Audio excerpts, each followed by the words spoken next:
Should we have to tiptoe around every single phobia in the workforce? Is there ever a point where we say enough is enough? What about in today's first story? Did they go too far?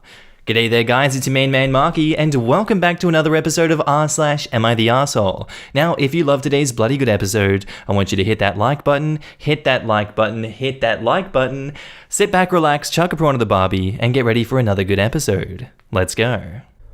Am I the asshole for checking my blood sugar at my desk when my coworker has a severe blood phobia? I, 24 male, enjoy my job and have two coworkers, Megan, 25 female, and our new coworker James, 23 male, who just started. The three of us each have our own office space, but because we have to frequently collaborate on work throughout the day, we are often at each other's desks. I am a type 1 diabetic. I take insulin and check my blood sugar throughout the day as needed. I give insulin through a pump, so that is not an issue. Checking my blood sugar involves pricking my finger to draw a drop of blood. The blood then gets sucked up into a test strip that is connected to a glucose meter, and the meter displays the reading. The whole process takes like 10 seconds. I was checking my blood sugar in my office right when James walked over. Immediately, his face went white. He looked like he was about to puke or faint or maybe both. I was like, dude, are you okay? And he told me that he has a major blood and needle phobia and he gets therapy for it. I explained what I was doing and why it was necessary, and he said that it's freaky that I have to make myself bleed multiple times a day. He told me he never wants to accidentally walk in on me checking my blood sugar again because he could pass out. I said that if I'm checking my blood sugar and hear him coming over, I can call out a warning like, "Give me a sec." And he said that won't work. Just knowing that I'm doing that just before he comes over is enough to freak him out, and that he would be stressed that I might not hear him walking over. He told me that I should check it in the bathroom from now on. I told him I don't think I should have to do that, and it's unsanitary. He said another option was if I only check my blood sugar at certain times, say 9 AM, 12 PM before eating lunch, and 4 PM. That way he'd know when to avoid me. I said these things can't always be predicted. I'll need to check if I feel my blood sugar going high or low. He says he understands that I have diabetes, but that he also has a special need, his blood phobia, that needs to be accommodated, and that he doesn't want to have to avoid me at work and only talk to Megan for fear he might see me checking again. He said he'll talk to HR about this, and that he'll tell them that I refuse to compromise with him. That was last Thursday before the holidays. Tomorrow, I'm thinking of going to talk to HR before James does, but first, I need to know that I'm in the right here. So am I the asshole for not being more accommodating of James's blood and needle phobia and checking my blood sugar as needed at my desk? And edit, to clarify something, James cannot see me test my blood sugar unless he is literally standing in my doorway. It's not a communal style workplace. I do not test in common areas, only in my office. OP has offered the following explanation for why they think they might be the arsehole. I might be the arsehole for not being more accommodating of James, and for thinking that I should be able to check my blood sugar at my desk. Now in the comments, are you a hemophiliac that's bleeding all over the place, or do you have your own stuff strewn all over your desk? Sarcasm, by the way. I'm also a diabetic, and when I check my blood, it's just a tiny drop, so I don't get why he's freaking out. I check at my desk too, and people rarely know that's what I'm doing. My kit is on my lap, and like you said, it only takes about 10 seconds. James, the newly hired guy, sounds very entitled and extremely rude. He comes into your space and starts making demands and expects you to accommodate his phobia when it's your health at stake. Not the arsehole. James is. No arseholes here. Both people have needs. If he passes out, he could literally die. If you don't test, you could literally die. The workplace should accommodate so you are both safe. He shouldn't have made demands of you, but I don't think he's an arsehole. No arseholes here. I too faint when I see blood and needles, and it's horrible. I've knocked myself out by fainting and hitting a wooden door frame on my way down. I don't want to be this way, and I'm improving, but it's still an issue. I can't watch the news anymore because they keep showing people getting vaccinated. Your coworker has a real condition too, and I have sympathy for him. I can promise you that he doesn't want to react that way that he does. No one wants that. I think going to HR would be fine. You both have medical needs and have to find a way to work together successfully. And now on to the update. I'm really glad I posted. It gave me the reassurance I needed that I was doing the right thing going to HR.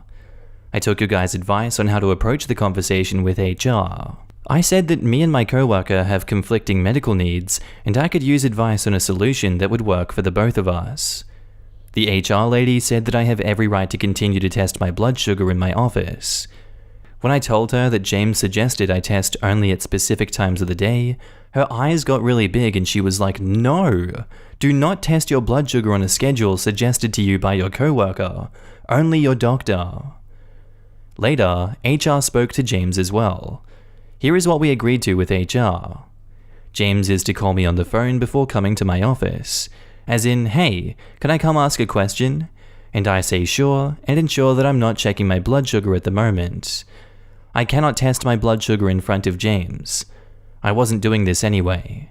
And if James's phobia symptoms are triggered for whatever reason, he is entitled to a 10-minute break to let his symptoms subside, in addition to the normal breaks that we all get.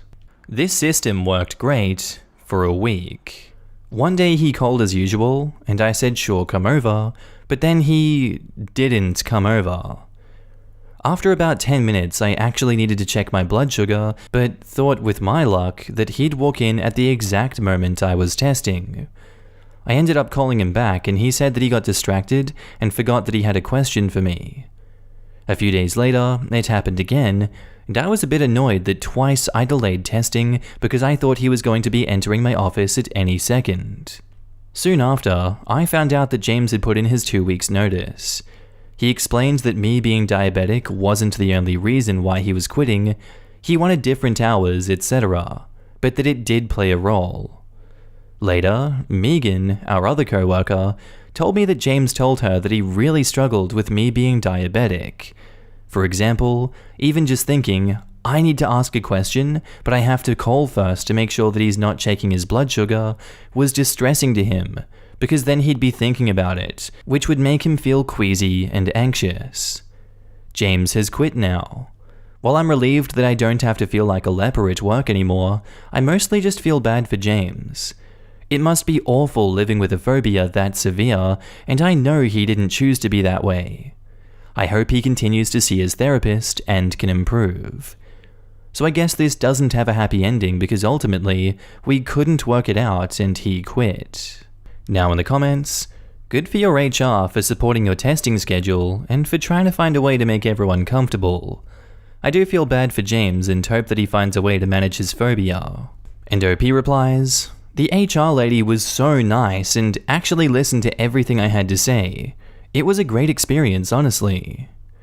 And honestly, why wasn't he just emailing the questions over? That's the part of this update that confuses me the most. Or just asking the questions on the call that he's already making. And OP replies, I'm a very visual person. So sometimes when my coworkers call me and are like, okay, so under the second heading it says this number and then next to that it says, and I'm just like, I don't know, come show it to me. So yeah, that's why we don't ask our questions over the phone, as there are generally visuals involved.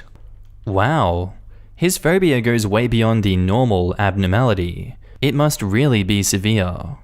If he can't work in an office where he knows that someone is diabetic, he's going to find it hard to maintain employment.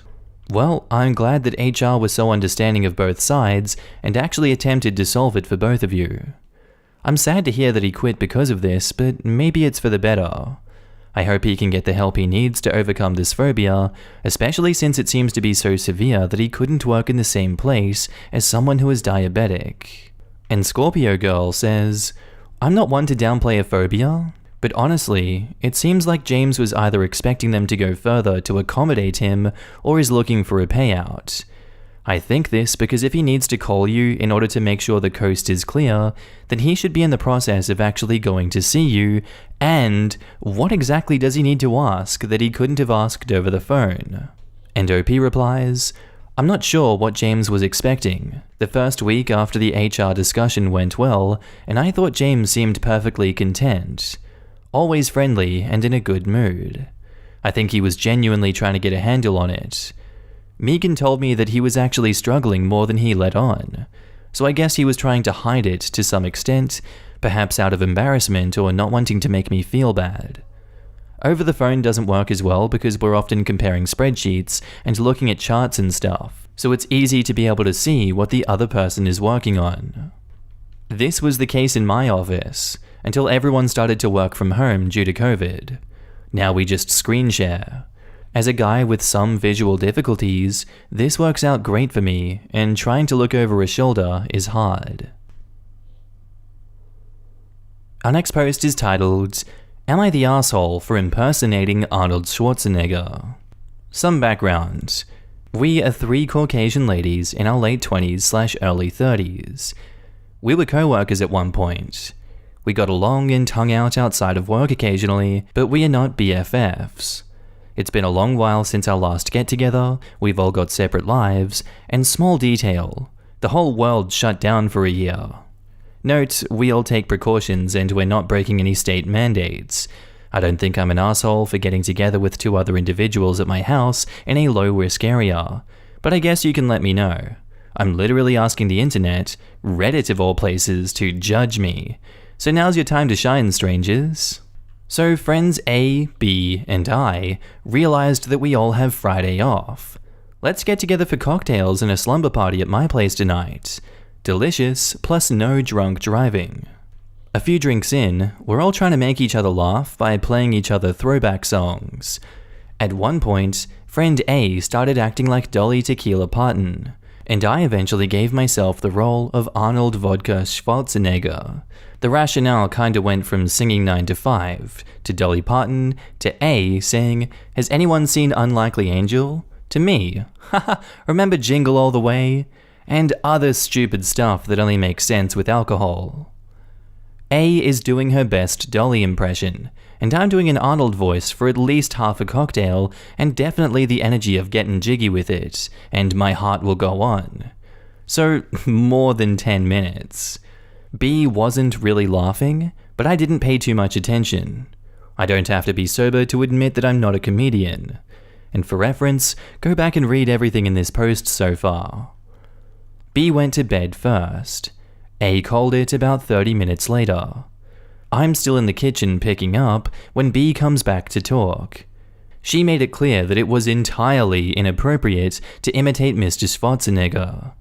I was flabbergasted. At first, I was completely downplaying it. Like, come on, Madame Perfection, we're not allowed to do voices of famous people in the privacy of our own home bars anymore?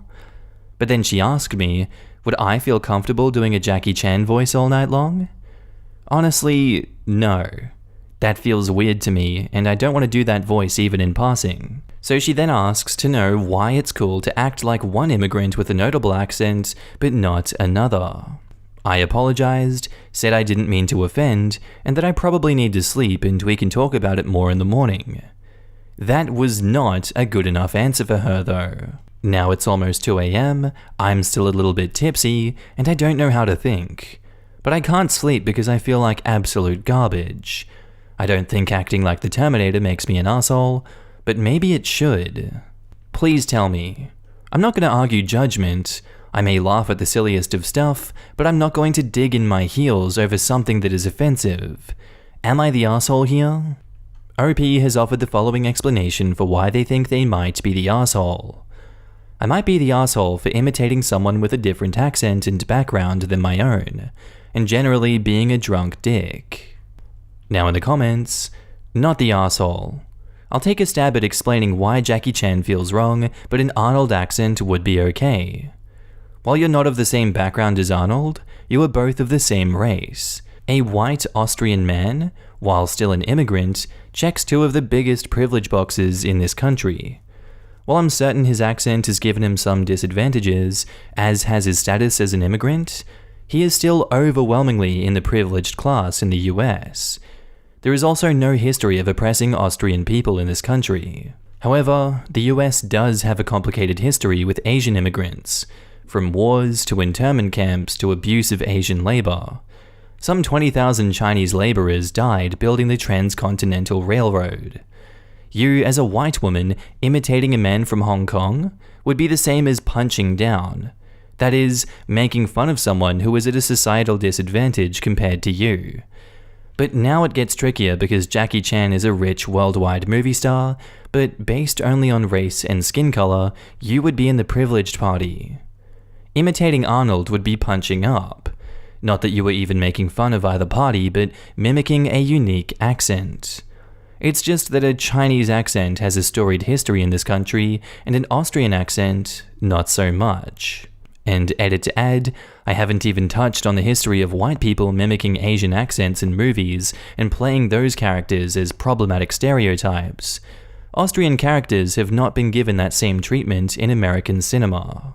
Chiming in to also add that, on top of the great points in this response, Austrian accents have historically never been viewed as something that makes the speaker less than, less intelligent, less deserving of respect, etc. in this country. People tend to glorify Western European accents in a way that they do for few others. Faux Chinese or other Asian accents absolutely have been used in this way to mock the humanity of South and East Asian communities, and thus are not comparable. An impression done in a spirit of good-natured fun, of a gent who's known to be good-humored about it, man, she's gotta be kidding, not the asshole. And OP replies, okay, but genuine question, is it cool to start pretending to be Jackie Chan, even if I'm not trying to be an asshole about it? That would make me feel uncomfortable, and my tipsy brain can't give a good answer. Why don't you try some of his movies instead of his accent? Drunk you could be hilarious. And now on to the update. So I made this post over a month ago, and feel like I have new clarity. I was still drunk and upset when I posted, but some of the answers did help me process my thoughts that night. It's weird rereading, and I can totally tell that I was tipsy by my writing. The next day, I went to B to apologize again if I was weird. Apologizing is a bad habit instilled in me. I guess I thought that we'd both say sorry and laugh it off, but instead, I found that she was still bothered by my comments. More than the night before. She kept saying that she was surprised that I would do that and stand behind it, but here's the thing, I wasn't standing behind it. Maybe I was downplaying it first, but I was apologizing profusely as soon as I knew that she was still offended by my impression. I kept asking if she could explain to me what exactly was so shitty about my behavior so that I could learn from it. She brought up Jackie Chan again. So I asked if that wasn't different because of the history of negative connotations with a marginalized community. It made her furious, which made me feel awful. Ultimately though, I couldn't ever get more of an explanation out of her. Every other comment was, I just can't believe you would do that, or it's obvious why that's wrong. We chatted a few more times after, but I was the one initiating and she wasn't interested. Not interested in explaining further, and also not moving past it, or talking about other things. It sucked, and made me wonder again if I was the arsehole. After all, she's the one who knows the situation in real life. Plus, I believe that it's not any single person's job to fix anyone else, like me, from being a bigot, racist, or an arsehole. The clarity comes by way of a new friendship. Now that things are opening up more, it's given me the chance to spend time with someone that I got to know online. We've gotten significantly closer and had a lot of good conversations. She's even helped me to process stuff with B. After hanging out this weekend, I left feeling great and something dawned on me. This is the first new person I've made a real connection with in over a year. 2020 was an intensely unique time personally, politically, and socially. I've changed a lot in this year. I stalked B's Insta and realized that she's probably been changing a lot too. Even though we weren't BFFs to begin with, I think we've all been clinging to pre-pandemic relationships. Talking it through with this new pal, also a friend with A from that night, I'm realizing that B has most likely already moved on. A lot of us are tired from division. She probably isn't being fulfilled by whatever I brought into her life anymore, and that's okay. If she wants to hit me up again or talk through my stupid impression of Arnold Schwarzenegger, she can. I'm here. In the meantime, we can keep discovering who we are on this side of COVID. Now in the comments, honestly, my best guess is that she's diving so deep into social justice that she doesn't actually know why things are wrong. She just accepts every objection and overgeneralizes. Schwarzenegger got famous in a large part based on his voice. His accent wasn't some embarrassing reminder of oppression or persecution. It's been a central part of his fame, and effectively, his success. You're right that the difference is one accent being associated with marginalization, but it goes a step further. One accent has been central to the actor's celebration. That's not a negative thing to highlight, at least in my opinion. I'm glad you're making new friends and moving on. Having now read the original post, I can't believe this was even a thing and that you spent more than a minute of your life dealing with this situation. I have no idea what she could have been upset about or why you pandered to her ridiculous oversensitivity. And also, Dolly Parton has an accent. Granted, it's not from another country, but with the same logic, shouldn't she be upset about this too? OP replies to the comment before that one, because we were friends. It is hard to gauge a 5+ year timeline by a single post, but I wouldn't have described her as oversensitive before. I've not had a friendship end quite this strangely before. I'm not initiating contact anymore. I've got the hint, but I'm surprised that everyone else here would have immediately known to ditch her. At the time, I felt like I wanted to see if we could communicate. And Elves and Goblins says, B was being a controlling B. Not the arsehole. When someone tries to make you out to be a bad person but can't elaborate, that means they're trying to control you and are grasping at straws. Either she was looking for a way out of the friendship, or she wanted power over you and you didn't bend the knee like she wanted. There are people who care about social justice issues, and then there are controlling egomaniacs. Anyway guys, I think that's where I'm going to end today's video. If you did like it, tell me what you thought about it down in the comments below, and make sure to just interact with everyone in this community. I love each and every one of you that I get to see on a daily basis. And don't forget, if you are a Patreon subscriber, I love you. You're on the screen right now with the YouTube members as well. If you see yourself, give yourself a pat in the back. You guys help me continue this YouTube journey. You keep me going. I see you guys everywhere. I see your messages, and thank you so much for supporting me. I really love every single one of you. But with that all said, I'm going to be signing off now, guys. I hope you have a good day, night, sleep, whatever you're up to, and I'll see you in the next episode. Bye.